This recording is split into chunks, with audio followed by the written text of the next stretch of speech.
Boîte Magique présente les 10 trésors enfouis qui ont changé l'histoire. Vous connaissez tous le fameux X sur une carte au trésor, c'est le signe des histoires de pirates et d'aventures. Mais les trésors, c'est pas que dans les films. Aujourd'hui, on va parler de découvertes réelles, de celles qui vous font lever le sourcil et qui prouvent que la Terre a encore des secrets. Le plus incroyable, c'est souvent un simple passionné qui les met au jour avec un détecteur de métaux 10 qui est apparu au grand jour. Imaginez-vous en train de vous promener avec un détecteur de métaux pour vous aérer l'esprit. C'est ce qu'a fait Marius Nangia, un passionné roumain.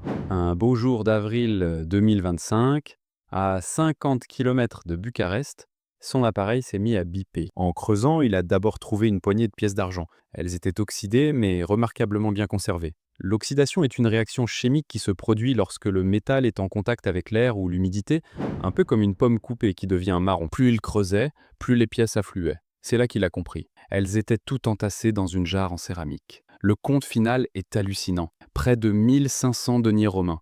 Ces pièces datent du 1er siècle, couvrant les règnes des empereurs Néron et Marc Aurèle. Le trésor a près de 2000 ans. L'accumulation de pièces issues de différents règnes montre qu'elles ont été amassées sur une longue période. Le denier romain a une valeur qui a beaucoup fluctué. Au 1er siècle, un seul denier permettait d'acheter 12 pains. 5 d'entre eux pouvaient vous offrir une amphore de vin. Une amphore est une grande jarre en céramique à 2 anses utilisée pour le transport et le stockage du vin, de l'huile ou des céréales, dans lequel ce trésor était retrouvé. Une vraie capsule temporelle. L'amphore qui contenait le trésor de Marius était brisée. Mais pourquoi ? Les archéologues pensent que la jarre a été cassée intentionnellement, dans le cadre d'un rituel de protection, une sorte d'offrande aux dieux pour qu'ils veillent sur le trésor. Dans certaines cultures anciennes, on brisait volontairement les récipients rituels pour des raisons symboliques, une manière de dire « vous pouvez avoir mon argent, mais vous n'aurez pas ma précieuse jarre ». Cependant, ces rituels n'étaient pas courants dans la culture romaine. Le mystère de cette jarre brisée reste entier. Peut-être qu'elle a simplement cédé à la pression de la terre,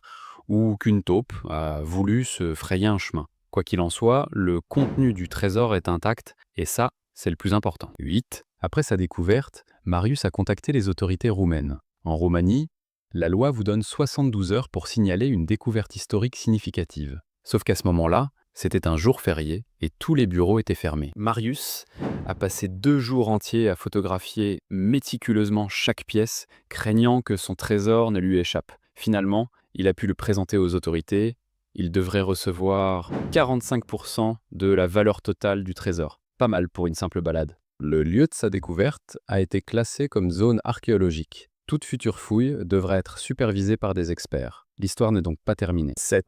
Les modèles grand public utilisent la technologie VLF pour très basse fréquence. L'appareil envoie un champ magnétique invisible. Si ce champ rencontre un objet métallique, un clou, une bague ou un trésor romain, il lui renvoie un signal et le détecteur se met à biper. Plus le signal est fort, plus l'objet est proche ou gros. C'est un peu comme si vous criez dans une grotte pour en entendre l'écho. 6. C'est fascinant, non ? Le même principe est utilisé par les chauves-souris qui utilisent l'écholocation pour se repérer. Elles émettent des sons très aigus qui rebondissent sur les objets et reviennent sous forme d'écho, leur permettant de voir tout ce qui les entoure, de l'insecte le plus minuscule à l'humain le plus intrusif. L'humain a utilisé une technologie d'un principe similaire pour débusquer les trésors. 5. Si l'idée de chercher des trésors vous motive, où faut-il aller ? L'Angleterre est un Eldorado pour les chasseurs de trésors. Des régions comme le Norfolk, le Suffolk et le Lincolnshire sont des coins de paradis pour les passionnés. On y trouve de tout,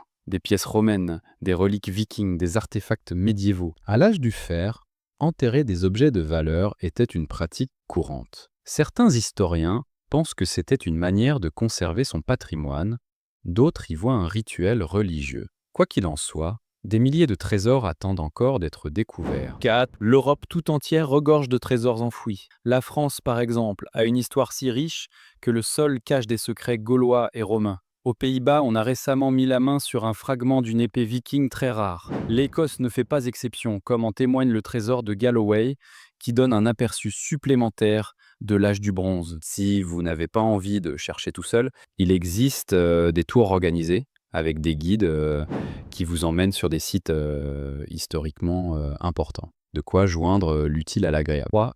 La profondeur du secret. Maintenant, la question que tout le monde se pose, À quelle profondeur faut-il creuser pour cacher un trésor? Un détecteur de métaux grand public peut repérer un objet de grande taille jusqu'à 1 mètre de profondeur. Pour une petite pièce, il faut creuser seulement 15 à 20 cm.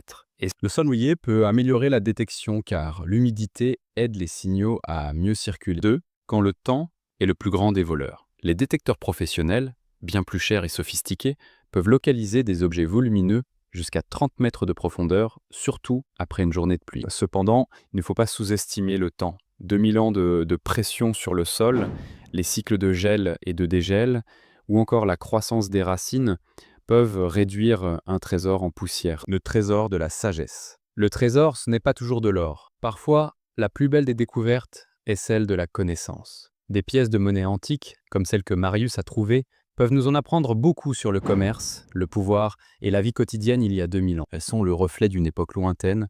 Et leur découverte est la preuve que le passé n'est pas mort. Il est juste caché, attendant d'être mis au jour par un passionné. Si vous avez aimé cette vidéo, laissez-nous un like et partagez-la.